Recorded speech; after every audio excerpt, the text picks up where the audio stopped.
Hey guys, hope everyone is having an awesome weekend. Give it a couple seconds for whoever's around to join. Um, yeah, just been to an amazing self-development event in London. Um, it was Michael Serwa's event.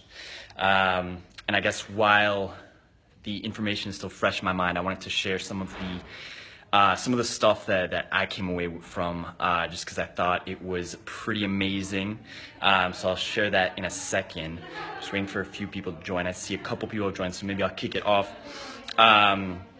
Yeah, guys, so two main takeaways today. These were the main points. There was a lot of good stuff today. A lot of great speakers. Leia was on there. Thomas was on there. There were a lot of Rich came. There were a lot of great people. So the main two takeaways that I got from today's event were this. The first one is a simple question. What would you do if you were fearless? And I just think that is a key question to ask yourself, especially when you're questioning, should I do this, should I not? The question would be, if you were the person that was fearless, what would you do? As simple and as basic as that sounds, when you need that extra motivation about doing something or not doing it, going back to, what if I was fearless? What if I really was able to do whatever I wanted? What would I do? And, if you ask that question at the right time, it can be so powerful. So that was the first thing. The second one was, this is one where, especially if you're working on something new and you're really motivated about it, and now you're kind of hitting those points where you're like questioning whether you should continue or not. How to explain? It's kind of like you're questioning the validity of what you've started, and the motivation levels are going down. And Rich was actually describing this as the disillusioned learner. So you were super motivated, you decided to start something new, and then all of a sudden, now that you're actually doing it, the motivation levels are going down because you're realizing what it takes to actually get through it. And I just love that term itself, the disillusioned learner.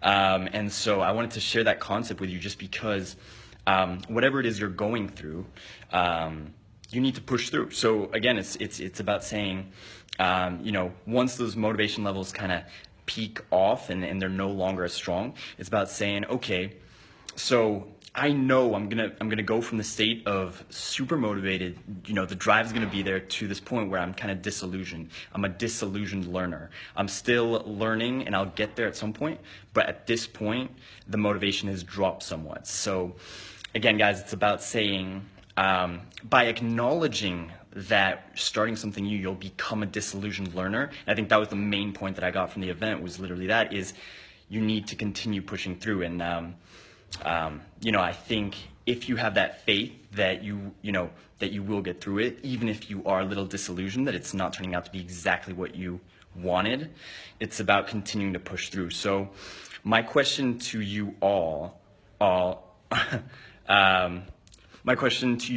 is, basically, if you knew that you were going to become a disillusioned learner, how would that change the concept of you trying new things, trying new activities, trying new things out? How would that change the perspective for you?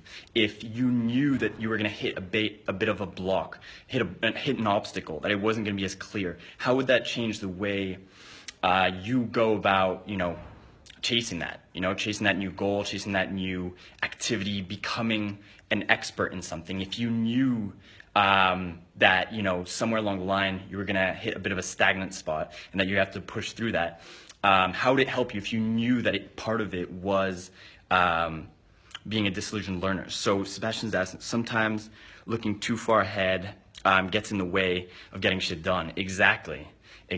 So I guess, I think it's about realizing, that you need to push through.